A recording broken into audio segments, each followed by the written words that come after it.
Happy holidays, gamers. I thought I would make just a fairly quick video for you concerning the Militant Art Critics adventure that I ran recently.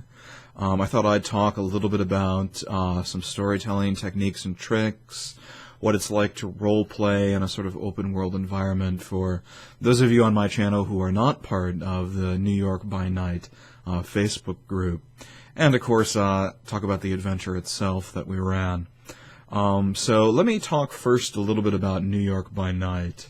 Almost a year ago, actually, the Gentleman Gamer, Matthew Dawkins, he's known as the Gentleman Gamer on YouTube. I happen to be a subscriber to his channel when he came out with a video about a YouTube experiment that he would be running, basically just trying to coordinate a bunch of White Wolf fans from all over the world in a venue that they could roleplay in a persistent world, in a city that ended up being called New Sarum. Eventually, after some months, a group spun off from that group. I was part of the original YouTube experiment, but eventually a group spun off from that one called New York by Night.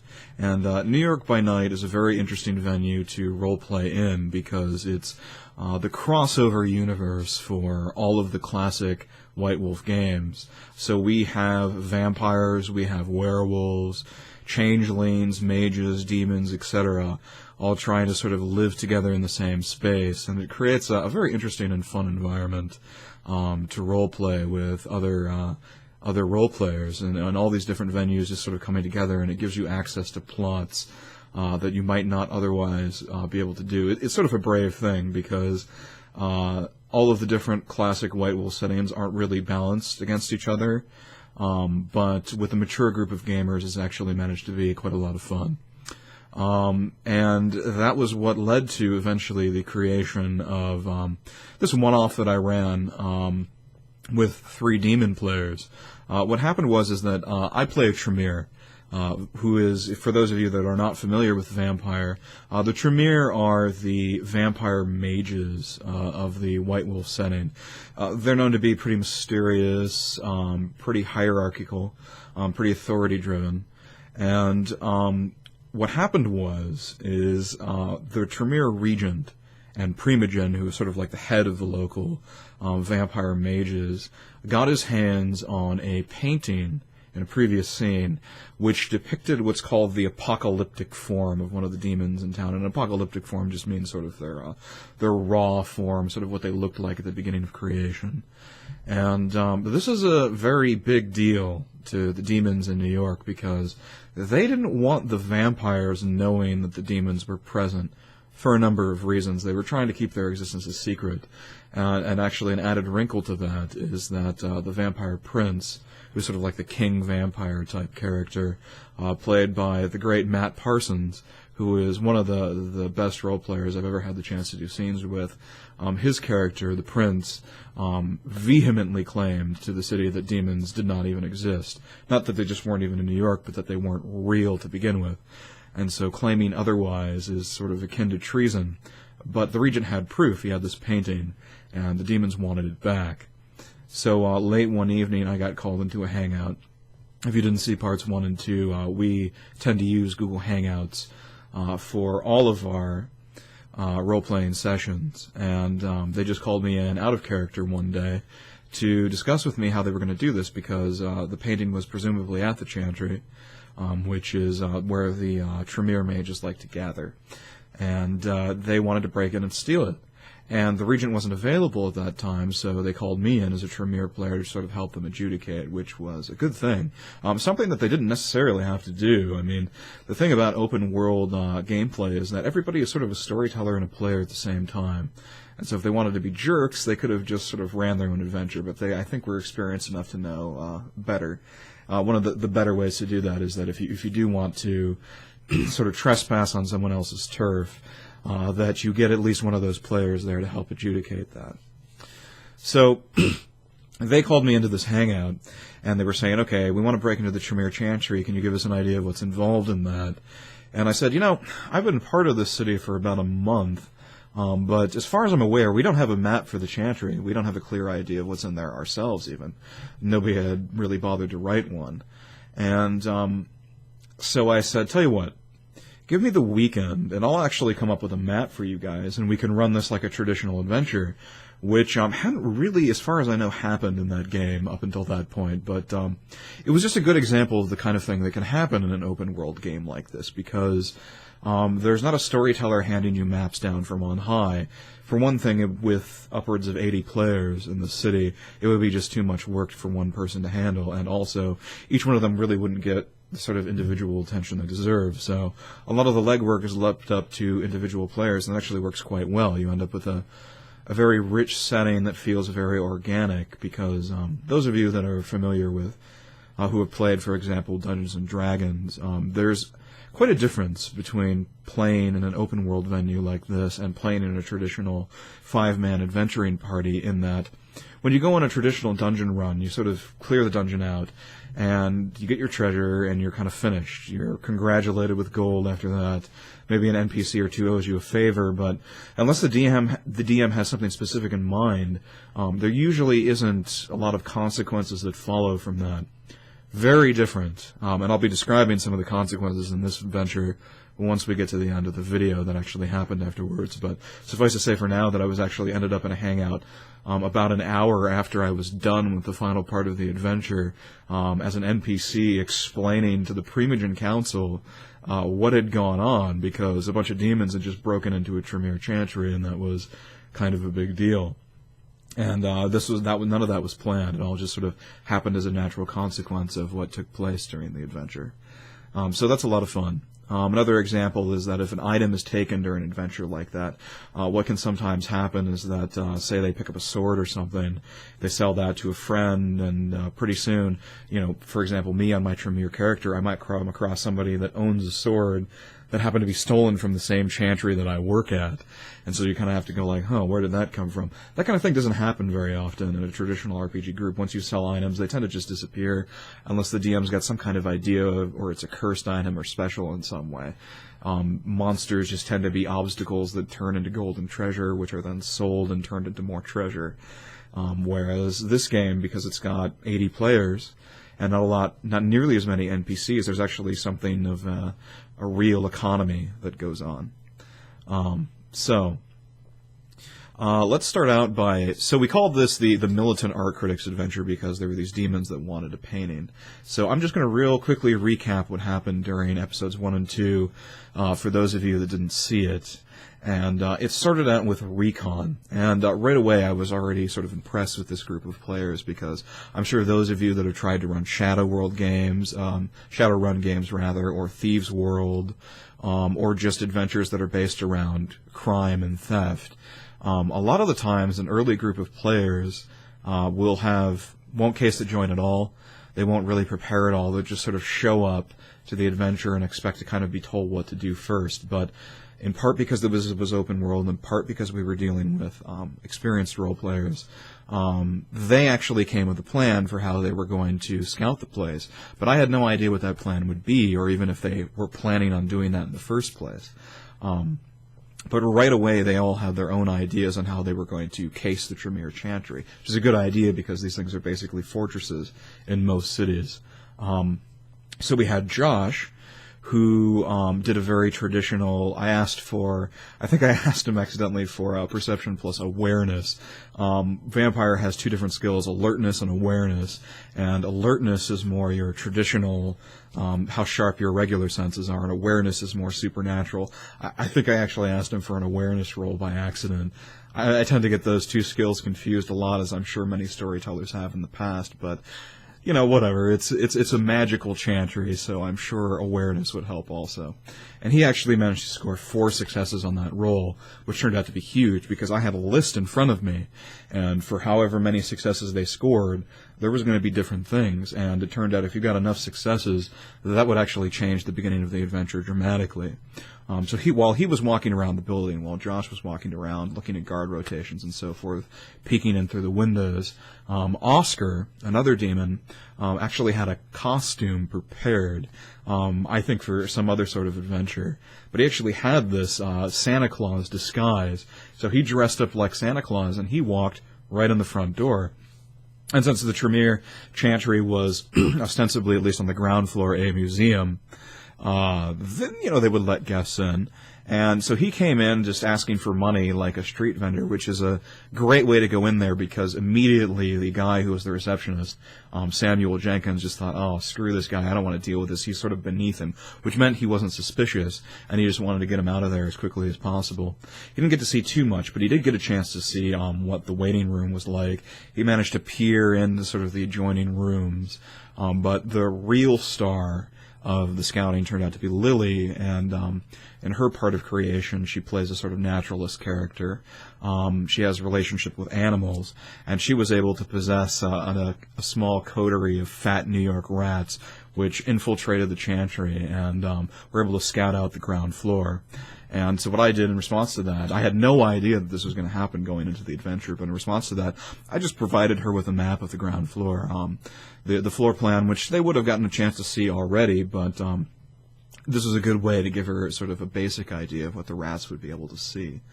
And it gave them the advantage of being able to have some idea of what they were going to come in contact with before they actually went inside, and it might have been too late at that point.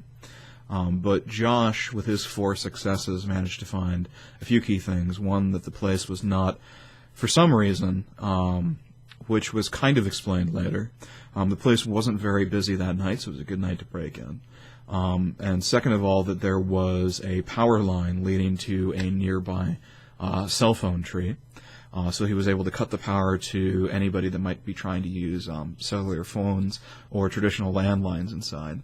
And that turned out to be critical later on, but without cutting the power inside the building. He could have if he wanted to, but it was smart not to because, as soon as the power goes out, the people inside know that something is wrong right away. And because most of their defenses are magical, it probably would have been more bad than good for them at that point. But with his 4th success, he managed to actually discover that there was a rooftop entrance. So one of the demons, I think Oscar, if I remember right, had a jumping power. So he sort of gathered the other 2 demons in his arms and jumped up onto the roof. And at that point I asked for balance rolls because the roof was sort of slanted. And he managed to score enough successes to jump high enough, but Lily actually failed her balance roll and chipped a tile on the roof as she was falling, but managed to recover enough so that she didn't fall off the roof, thank goodness. And they were able to make a rooftop entrance, and it was only about a 9-foot drop between the roof window and the top floor.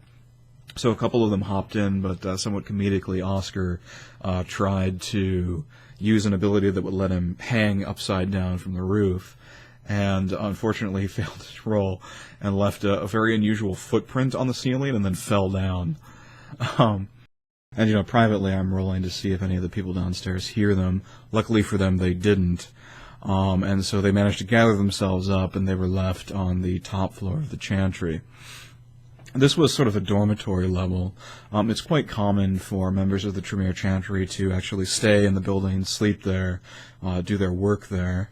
And of course, any foreign dignitaries, any Tremere from other cities or honored guests would also need a place to sleep. So this is a series of bedrooms, the majority of which would be uninteresting to the players, and so a little trick that I pulled that you're welcome to steal is I decided to simulate the act of exploration instead of just giving them a map of the entire top floor and 2 times out of 3 saying you don't find anything.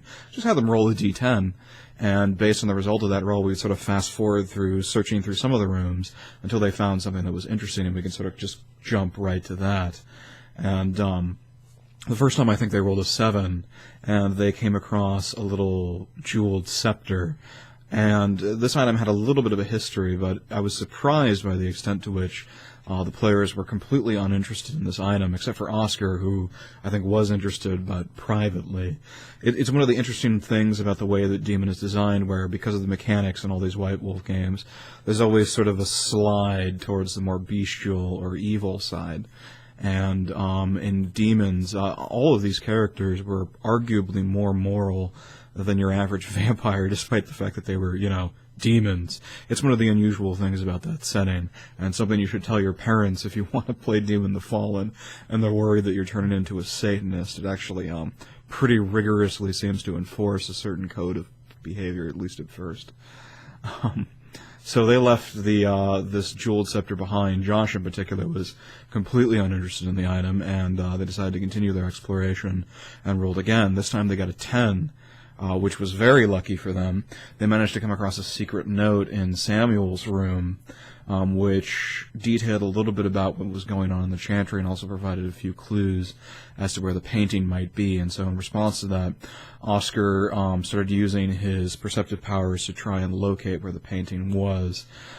He sort of had a kind of scrying ability, and that's how they were able to know that the painting was in the chantry in the first place and where the chantry was. But as again, sort of with a storyteller trick here, you know, if I'd allowed him to locate exactly where the painting was, the adventure would have been over. You know, all these exciting rooms that I designed would not have seen the light of day, at least at that point, and it would have robbed them, I think, the players themselves of a lot of the fun that I had laid out in that adventure. And so I came up with a plan beforehand to have the big bad evil guy, the sort of the final boss character, actively fighting against Oscar's attempts to locate the painting. But he got the sense, at least, that he got enough successes that he could tell that it probably wasn't on that floor. And so they decided to go down the stairs into the waiting room, down onto the first floor. There was, as I said, at least 8 other options, one for each on the 10-sided die. They got to see 2 of them. But if they had rolled lower, it would not have been good for them. If you take a look at that screenshot that I used for sort of the entrance hallway to the dormitory, there were these sort of Copernican view of the solar system inside these glass baubles with the sun at the center. They might have knocked one of those over. It would crash into the floor, and Samuel would have heard it downstairs and rushed upstairs to investigate. One of the other rooms, again, if they had rolled like an 8 or whatever, would have had disguises for them, that they could have disguised themselves as Tremere mages if they wanted to. But they were focused on getting that painting, and so, you know, most of those results weren't all that important, but there was some more stuff up there. And so they made their way down to the waiting room, and the waiting room sort of attached to a hallway, it attached to the entrance room, and there was a Tremere player piano. It wasn't actually a mechanical player piano, it was just a regular upright, but for magical reasons it was playing itself. It was an excuse to have some creepy background music come in. I'm not only a fan of using Roll20 for background music, but it's fun to find the right points in the narrative to actually provide a reason for why the characters might actually be hearing music like this when you can. It's one of the best features of Roll20. It's a personal favorite of mine, and I try and use background music whenever I can. Unfortunately, for copyright reasons, I wasn't able to include most of that music, but I think it really did help to enhance the experience of the adventure. So the piano music started playing, I described the room, and it turned out that the waiting room is right outside the regent's office. So they immediately decided to go in there and explore because, you know, presumably the most likely place for the painting to be would be in the office of the man that got his hands on it. Instead, though, they managed to encounter his personal gargoyle. There was sort of a little bit of a social challenge where it asked to sort of try some of their blood to verify who they were. And instead, Josh decided to start going through the regent's desk, and the gargoyle did not like that one bit, and he attacked them. So there was sort of a mini-boss fight. And he was sort of this big creature with heavy armor. And they had this sort of mini-boss fight in the regent's office. And Lily actually ended up botching one of her rolls, surprisingly, because she is a very, very strong melee character. But she botched, and so she swung wide and ended up knocking over one of the bookcases, which ended up falling on her. And I can tell you that in a later hangout, the regent was not very happy to find that the first of his bookcases was destroyed, and then later a second one was destroyed. When Lily jumped on him, she recovered pretty quickly, managed to soak the damage from the bookcase, and scored, I think, something like 7 points of aggravated damage in a single round, but not before the gargoyle managed to get 5 points of lethal damage onto Oscar, essentially breaking his collarbone. There's an interesting system in Vampire where there's an injury system that's in there for the sake of realism. I'm not a big fan of injury systems because they create sort of double jeopardy, where small initial differences between fighters, you know, you toss in some random luck, and now you've got this penalty, and suddenly a small difference has become a really big difference.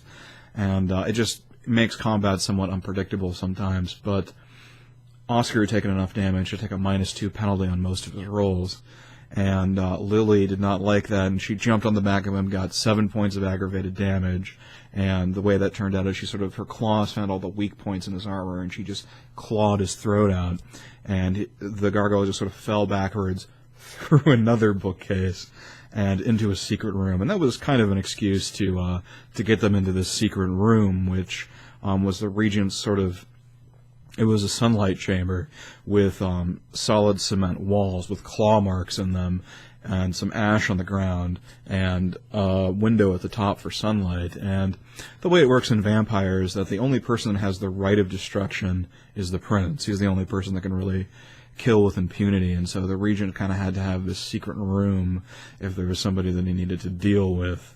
And in character, these were demons, not vampires, and they role-played, I think, very well, not knowing quite what was going on in this room, but I think out of character, a lot of the vampire players who were watching got a sense of things, and so that was in there for them.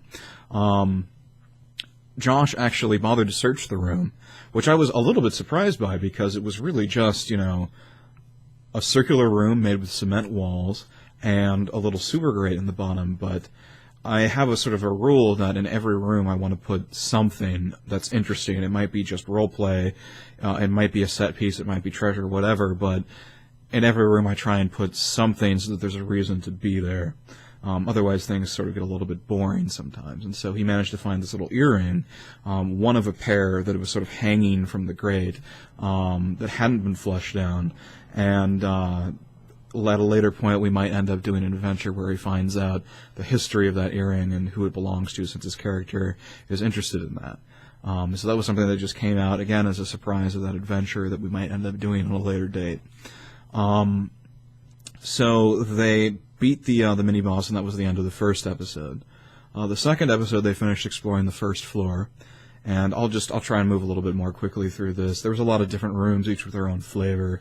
One that I was especially proud of was the one called the Infinity Room, which was based on a real art design, an art showcase in, I think, actually in New York, it might have been, where an artist used LED lights and hung them from the ceiling and put up a bunch of mirrors so that it looked like there were just, so many LED lights that there was sort of a vanishing point, and it felt like you were sort of hanging in the middle of space. Really cool idea. I thought it'd be perfectly appropriate for mages, and it also involved a little bit of sort of Cthulhuid mystery, because there is actually, at least in Werewolf, there are these creatures that sort of are very much like Call of Cthulhu, and so there was a Tremere observer that had sort of gone mad, and I created like this whole background for a character who was examining these things, and he left a journal behind, and I was able to pull off of Google Image Search an actual journal that looked like it had been written by just a crazy person, and stuck that in there. And eventually they made their way to what was sort of the public front of this chantry, a museum, which was private, but I figured every now and then vampires would use that to sort of lure in mortals and then eat them. So there was, brochures for this museum, and an ancient cutting tool that was a werewolf clave, which is a sort of spiritual weapon. And this room was kind of trapped, and it was an excuse to get in another combat, because it's actually kind of difficult when you're invading a chantry and there's not a lot of people there. You want there to be combat every now and then to kind of keep things moving. You don't want there to be too much, but you don't want there to be too little and have it all just be reading journals and stuff. You want to mix things up. And one of the things that I was very proud of in the design for the chantry is there was a little bit of everything. There was puzzles, there was traps, there was combat, and there was lots of little opportunities for other people to take these scenes and run with them later and create their own scenes. And that's, you sort of, as a storyteller, you kind of have to balance all these things when you're creating an adventure, because you have to remember that it's not like a 5-man, that this is going to be part of a living world, and, I love to give other players the opportunity to use some of these ideas, and that was one of the goals, is that it wasn't just about getting these players through the adventure, it was also giving something for the other Tremere players if they wanted to use it, and potentially the other werewolf players as well. So this clay was kind of trapped, and the instant they picked it up, there was a sort of animal spirit in the room that would have attacked them, but these guys were a little too smart, and one of them popped into the Shadowlands to take a look at what was going on sort of spiritually in that room, and I mentioned that there was a rhinoceros spirit sleeping underneath the clave, whereas there was a display of a rhinoceros in the regular world, and so the spirit was sort of disconnected from the body, which is a little bit unusual. Of course, you'd also expect an animal in the display case to be taxidermied up and be completely dead, but they were able to tell what was going on and get a hint because Josh jumped into the Shadowlands. And Lily, of course, as I mentioned before, has some ability with animals, and so she just decided to try and take this thing over before it attacked them, and I wasn't expecting that, both because I wasn't 100% familiar with what her powers could do, but also because I figured, you know, this was intended to be a creature that they would fight, and so in order to just control it on the spot, she'd have to get a lot of successes, and she got 6 successes. So for those of you, again, who are not familiar with the system, like 5 successes is the equivalent of like an incredible success. That's like a masterpiece. And she got 6, so I basically said, okay, this thing thinks you're its mommy now, and she basically had total control, as her power would allow her to do in the book. And I wasn't, again, it's another one of those examples of something that you don't see coming, but actually ended up becoming, I think, the most memorable part of the adventure. It showed up later on, and it actually showed up once after the adventure. I'll get into that later, but they were able to basically pilot this rhino around and parked it in the garage while they went down to explore the basement. And the basement, I had to say, was pretty dark. It was different in terms of technology and setting a little bit from the rest of the chantry. The rest of the chantry sort of had parchments, and it was very sort of Victorian, upper class, very sort of typically vampire. But the basement was full with lab equipment and blood and bloody lockers, and I figured that was appropriate because it's a secret basement of a secret chantry run by secret vampires, and so the background music changed as they were going down the elevator, and they got to see some things down there. They saw a bloody laboratory room, which was me sort of helping to set up an area that my character in the game would work later on for another plot idea that I had, but they also discovered some interesting stuff in there. They discovered a unique weapon in the engineering room, and they discovered a place that the Tremere sometimes used for surveillance, which was actually the private room of a character that showed up earlier in the game, but then kind of disappeared. So we had this room with all these monitors, and I gave the players the opportunity to use that to sort of tap into the security system around the building and see what was going on. And my plan was that they would use that room to get into the security room upstairs later. I mentioned that on the first floor there was a room labeled security, but there was no apparent door and just a wall to try and get through. But I also asked the player playing Lily if she had the ability to actually see out through the eyes of the rhino. She said yes, and so that became a hook that I used a little bit later, just kind of off the cuff. So they walked into one of the rooms, which contained, it was sort of a gargoyle breeding chamber for the Tremere, and I've managed to find a great picture online of a sort of a guy in a tank, very big like a gargoyle would be, with computer equipment in front of him. And this was sort of the moral quandary of the level, because I like to, again, this was sort of an adventure where I was trying to give a little bit of everything, and moral dilemmas are one of the things that I like to work into a lot of my adventures. Some stories are almost entirely based around sort of moral philosophy and things like that, just because I find it very privately very interesting as a storyteller to sit back and see how people wrestle with these situations, but also for the players, it can lead to some good character development for them. So Lily had some medical knowledge, and Oscar has some technical knowledge, and so the two of them, with Oscar sitting down at the computer and Lily sort of guiding him, decided that, you know, this soon-to-be gargoyle was about to become a slave, was probably in pain, and so they decided that they wanted to try and euthanize it.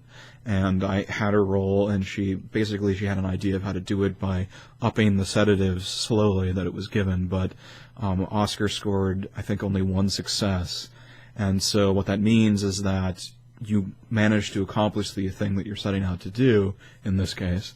But it's not pretty, it's ugly, and so what happened was the creature actually woke up while they were trying to do this, and it died in a way that was very painful. And that was exactly the result that Lily did not want. But, you know, sometimes when you're in an area that you're working with unfamiliar equipment, you know, that's a risk. And so that's the way things turned out, but they did manage to kill the second gargoyle that way.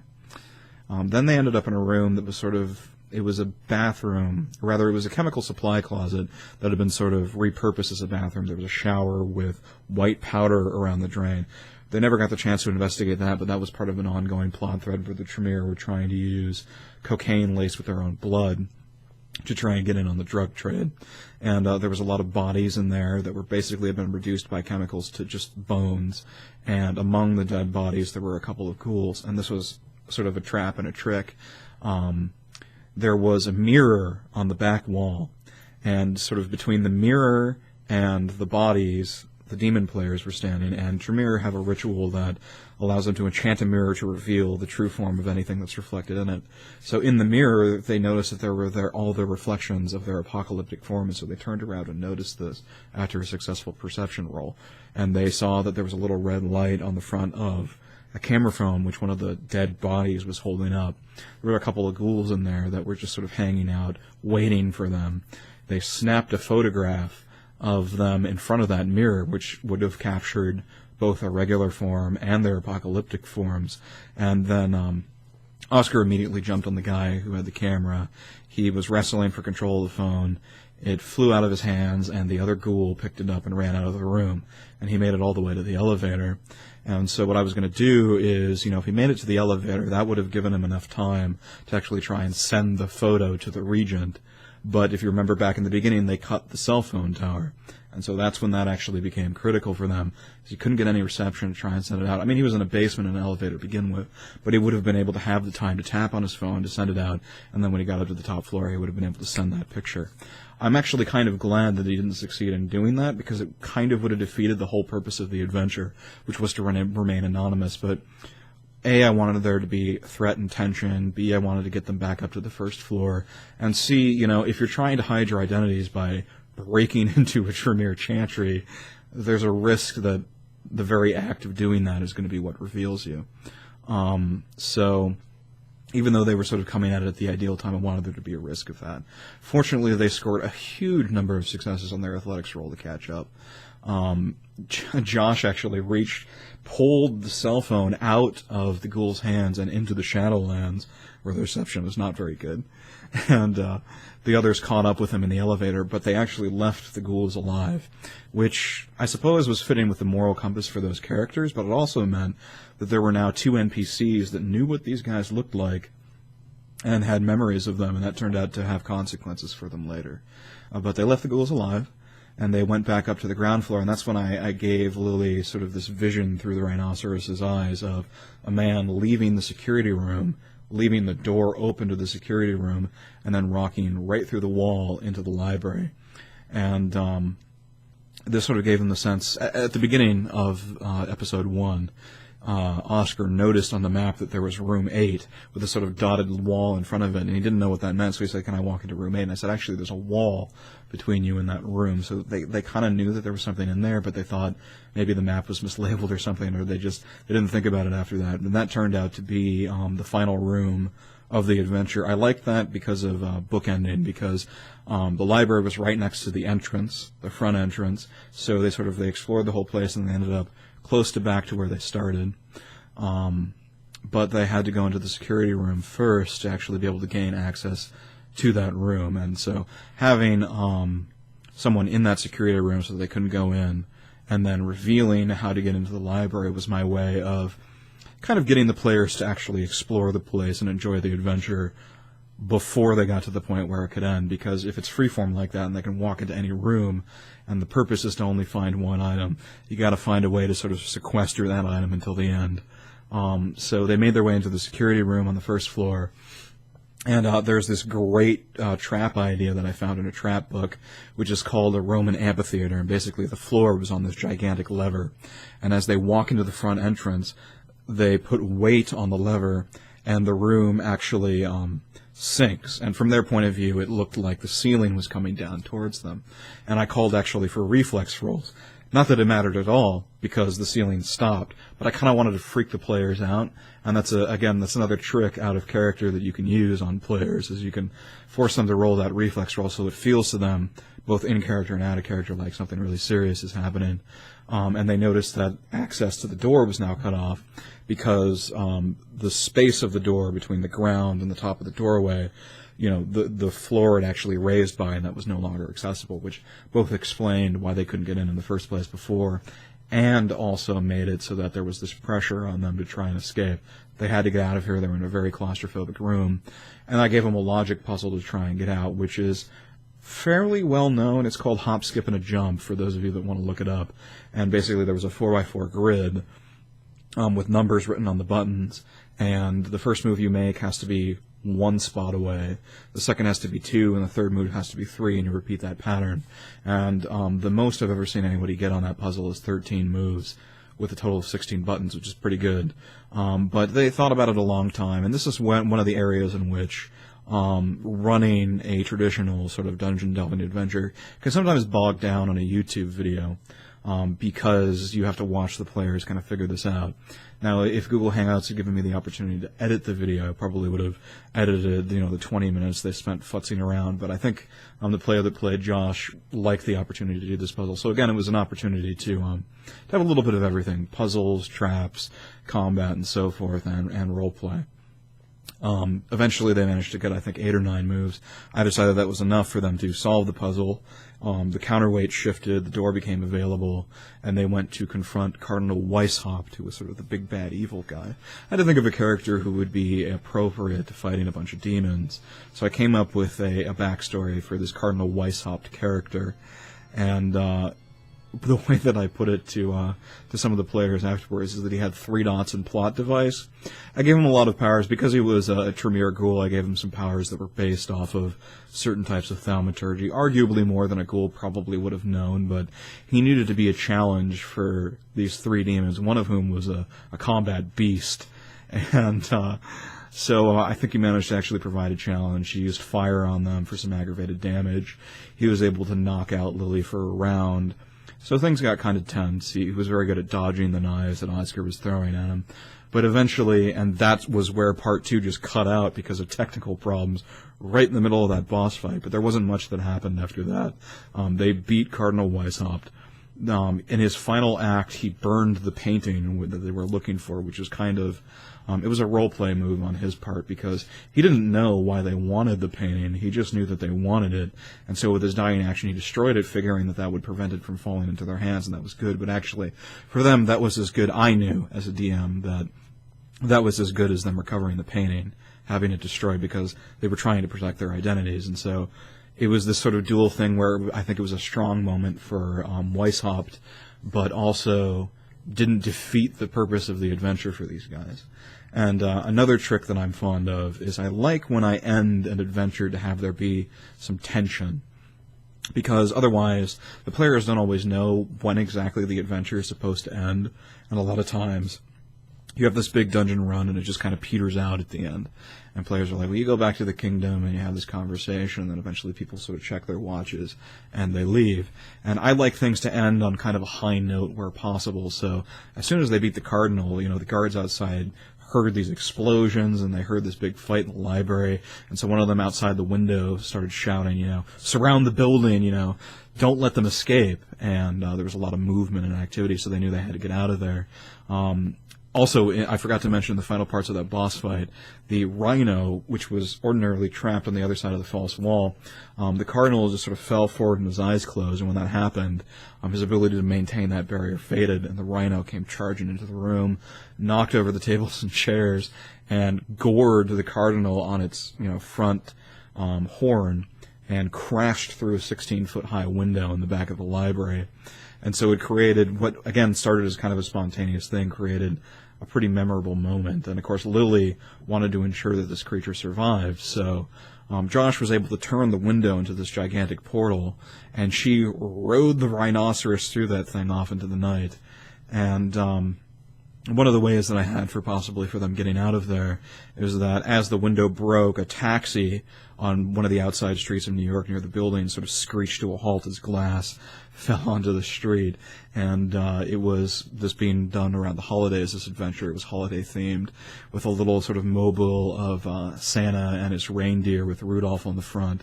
The vanity plate said Santa's sleigh, and the guy who was the cabbie sort of peered out in shock as a rhinoceros crashed into the building and then went back through a portal, being ridden by Lily. So they got this great dramatic send-off where she really got to feel victorious. I felt like riding on the back of this beast, and got the hell out of Dodge.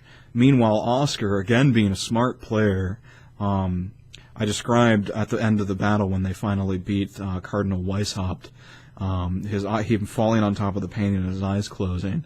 Of course, him still being alive secretly for me, but he sort of figured out what was going on, and he decided to slump the Cardinal's body over his shoulder and carry him through a portal of his own creation. But we discovered, after going back through his character sheets after the adventure, that he didn't have enough dots in his transportation power to actually take anyone else with him. He could only teleport himself, and so the Cardinal was actually left behind in the library. And so we talk about consequences, not only did they rob the Tremere library and leave behind a couple of witnesses, they did a pretty good job covering their tracks. They actually, because Oscar had been hit by the gargoyle's mace all the way back in the Regent's office, he left behind some of his blood, and if that had fallen into Tremere hands, they're blood mages, so that would not have been good. They actually decayed their blood so that it was unusable and left some graffiti as sort of part of a false trail. But they left the ghouls alive. They crashed through the window, and they ended up actually leaving the Cardinal behind. And so the Cardinal was actually available as an NPC. I didn't know. I wasn't even really expecting him to necessarily survive the adventure. The players certainly had the opportunity to kill him, but he was left alive, and so he was called up in front of the Primogen Council an hour later in real time to sort of testify as to what he'd seen. And it was great fun. It was a great role-playing opportunity.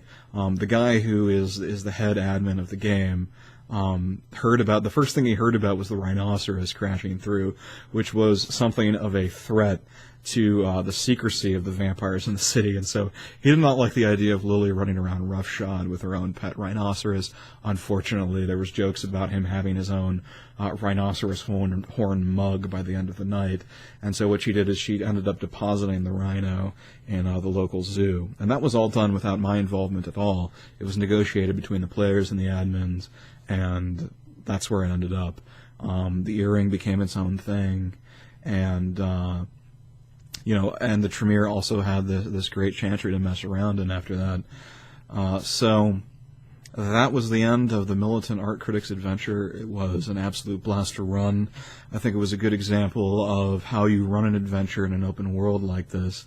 And so for those of you that have made it this far in the video, I'd definitely like it for you to tell me if you want to see more videos like this, if you want to see more live recorded adventures like part 1 and 2, or whether or not you'd rather just have me summing it up in a conversational format like this. So let me know in the comments definitely what you thought, and I hope you enjoyed this edition of B.R. Brainerd and the adventure of the Militant Art Critics.